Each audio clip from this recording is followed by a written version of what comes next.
நீங்கள் credit card use பண்ணியிருக்கீங்களா இல்லை யூஸ் பண்ணிட்டு இருக்கீங்களா? அப்படி யூஸ் பண்ணிட்டு இருந்தீங்க அப்படின்னா கண்டிப்பாக நீங்கள் car loan, home loan, personal loan இந்த மாதிரி லோன்லாம் நீங்கள் எடுத்திருப்பீங்க.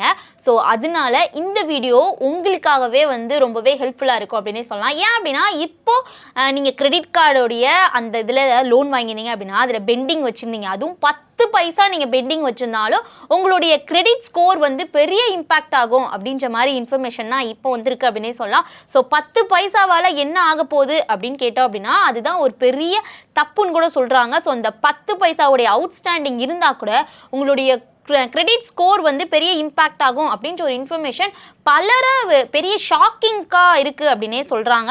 ஸோ ஏன் இப்படி சொல்கிறாங்க, ஸோ உண்மையிலேயே கிரெடிட் ஸ்கோர் எந்த அளவு வந்து இம்பாக்ட் ஆகும் அப்படின்றத இந்த வீடியோவில் டீட்டெயிலாக பார்க்கலாம். முதல்ல கிரெடிட் ஸ்கோரில் நம்ம வந்து டவுன் ஆகுறது, இன்க்ரீஸ் ஆகுது, அது எல்லாமே நம்ம வந்து ஏதாவது இஎம்ஐ பே பண்ணுறது டிலே ஆனாலோ இல்லை இஎம்ஐ ஆன் டைமில் பே பண்ணாலோ வந்து நம்ம வந்து கரெக்டாக அந்த கிரெடிட் ஸ்கோர் சேஞ்ச் ஆகும் அப்படின்னே சொல்லலாம். ஸோ இப்போ என்ன இன்ஃபர்மேஷன் அப்படின்னா 10 பைசா கூட நீங்கள் வந்து பெண்டிங் வச்சிருந்தீங்க அப்படின்னா அது கூட உங்களுக்கு பெரிய இம்பாக்ட் அப்படின்னு சொல்றாங்க. ஸோ ஏன் இந்த 10 பைசா அவ்வளோ முக்கியம் அப்படின்னா இப்போ கிரெடிட் கார்டுக்கு கூடிய அந்த நிறுவனங்கள் இருக்காங்க இல்லையா, ஸோ அவங்க பொறுத்த வரையும் இந்த சிபில், அதே மாதிரி இந்த எக்ஸ்பீரியன், ஈக்வாக்ஸ், ஸோ இந்த மாதிரி இதிலெல்லாம் வந்து பார்க்காம நீங்கள் எவ்வளோ தொகை வந்து பாக்கி வச்சுருக்கீங்க அப்படின்றத மட்டும் பார்க்க மாட்டாங்க.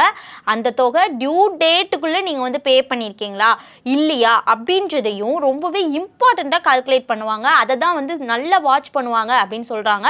ஸோ அதாவது 10,000 நீங்கள் அவுட்ஸ்டாண்டிங் இருந்தாலும் நேரத்துக்கு கட்டியிருக்கீங்களா, கட்டியிருந்தீங்க அப்படின்னா எந்த ப்ராப்ளமும் இல்லை. ஆனால் 10 பைசா கூட டியூ இருந்துச்சு, அது பெண்டிங்கில் இருந்துச்சு, அது ஓவர் டியூவாக சேஞ்ச் ஆயிருச்சு அப்படின்னு ரிப்போர்ட் பண்ணிட்டாங்க அப்படின்னா கிரெடிட் ஹிஸ்ட்ரியில் உங்களுக்கு ஒரு நெகட்டிவான என்ட்ரி இருக்கும் அப்படின்ற மாதிரி சொல்கிறாங்க. ஸோ இதுதான் வந்து 10 பைசா கூட ரொம்ப முக்கியம் அப்படின்ற மாதிரி சொல்கிறாங்க.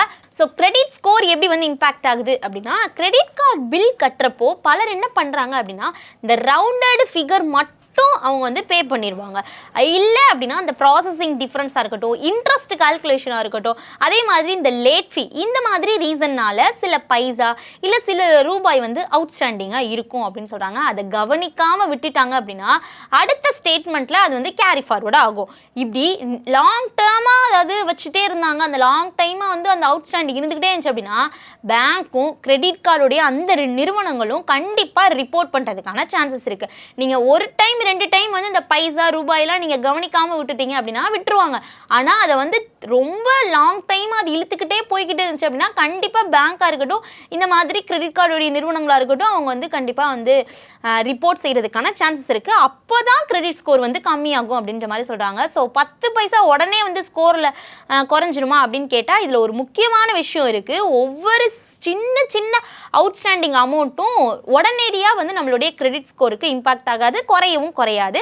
அது எந்த அளவு இம்பாக்ட் ஆகும் அப்படின்னா பெரும்பாலான பேங்க்ஸ் இருக்காங்க இல்லையா, அவங்க 30 டேஸ்க்கு மேலே வந்து அந்த ஓவர் டியூ ஆன கணக்குகள் எல்லாத்தையுமே வந்து கிரெடிட் நிறுவனங்களுக்கு அனுப்புவாங்க.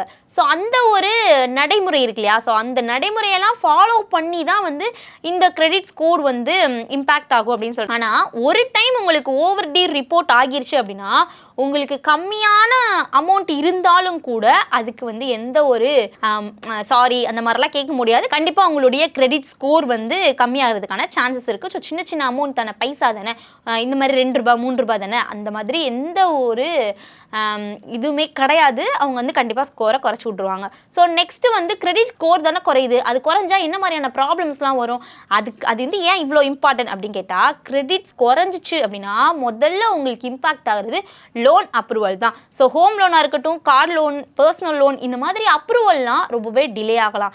ஸோ கிடைச்சாலும் அதிக இன்ட்ரெஸ்ட்டில் வந்து பே பண்ணுறதுக்கான சான்சஸ் இருக்குது. கிரெடிட் கார்டு லிமிட்டு ரொம்பவே இன்க்ரீஸ் ஆகாமல் இருக்கலாம். ஸோ ப்ரீ அப்ரூவல் லோன் எல்லாமே இருக்கட்டும், ப்ரீ லோன் ஆஃபர்லாம் இருக்கட்டும், இது எல்லாமே நம்மளுக்கு கம்மியாகலாம்.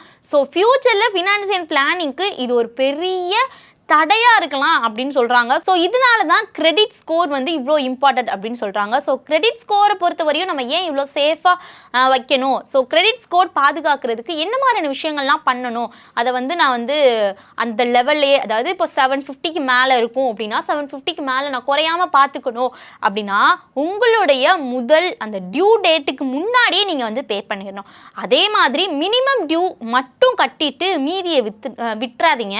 ஆட்டோ டெபிட் கிரெடிட் இல்லைன்னா இசிஎஸ்சி ஃபெசிலிட்டிலாம் வந்து யூஸ் பண்ணீங்க அப்படின்னா நீங்கள் பே பண்ணுறதுக்கு அந்த மறந்தாலும் அது ஆட்டோ டெபிட் ஆயிரும். ஸோ அதே மாதிரி ஒவ்வொரு மந்த்துமே வந்து கிரெடிட் கார்டு ஸ்டேட்மெண்ட்டை கொஞ்சம் ஃபுல்லாக நீங்கள் வந்து செக் பண்ணிக்கோங்க. அதே மாதிரி சின்ன சின்ன அவுட்ஸ்டாண்டிங் அமௌண்ட்டாக இருந்தாலும் உடனே கிளியர் பண்ணிங்க. ₹2 ₹3 மைனஸில் இருந்தாலும் அதை நீங்கள் உடனே வந்து பே பண்ணிட்டீங்க அப்படின்னா உங்களுக்கு ரொம்ப ஒரு ஹெல்ப்ஃபுல்லாக இருக்கும். ஸோ வருஷத்துக்கு குறைஞ்சது ஒரு முறையாவது இந்த கிரெடிட் ரிப்போர்ட்டை செக் பண்ணுறது கொஞ்சம் கரெக்டு. ஏன்னா தவறான என்ட்ரி ஏதாவது இருந்துச்சு அப்படின்னா அதை வந்து டிஸ்ட்ரிபியூட் பண்ணணும். ஸோ அதை எல்லாத்தையும் நீங்கள் செக் பண்ணிவிட்டு டிஸ்ட்ரிபியூட் பண்ணுங்கள். ஸோ ஓவராலாக வந்து இந்த கிரெடிட் ஸ்கோரை இம்பேக்ட் பண்ணுறது பெரிய தொகை சின்ன தொகையெல்லாம் கிடையாது. எந்த தொகையாக இருந்தாலும் சின்ன சின்ன தொகையாக இருந்தாலும் அது பேமெண்ட் வந்து டிசிப்ளின் ரொம்பவே முக்கியம். ஸோ அந்த மாதிரி நீங்கள் வந்து பேமெண்ட் வந்து ஓவர் டியூவில் இருந்துச்சு, நீங்கள் கட்டாமல் வச்சுட்டீங்க, பெண்டிங்கில் இருந்துச்சு அப்படின்னா கண்டிப்பாக உங்களுடைய கிரெடிட் ஸ்கோர் பெரிய அளவில் இம்பேக்ட் ஆகிறதுக்கான சான்சஸ் இருக்குது. ஸோ 10 பைசா சின்ன அமௌண்ட்டாக இருந்தாலும் சரி, 10,000 ரூபாய் பெரிய அமௌண்ட்டாக இருந்தாலும் சரி, அனைத்து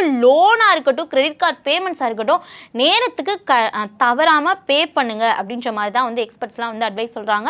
ஸோ உங்களுடைய கிரெடிட் ஸ்கோரை கொஞ்சம் சேஃப் அண்ட் செக்யூராக பார்த்துக்கோங்க அப்படின்றது தான் வந்து இந்த வீடியோடைய கருத்து. ஸோ உங்கள்கிட்ட எவ்வளோ கிரெடிட் ஸ்கோர் இருக்குது, ஸோ நீங்களாம் வந்து ஆன் டைமில் பே பண்ணிடுவீங்களா? அது மட்டும் இல்லாமல் 10 பைசா கூட வந்து டியூவில் இருந்துச்சுன்னா அது எப்படி கிரெடிட் ஸ்கோரில் நீங்கள் கை வைப்பீங்க அப்படின்னு உங்களுக்கு ஏதாவது கொரிஸ் இருந்துச்சு அப்படின்னாலும் மறக்காமல் கமெண்ட்ஸ் சொல்லுங்கள். மோர் இன்ஃபர்மேஷனுக்கு நம்ம சேனலை ஃபாலோ பண்ணிக்கோங்க.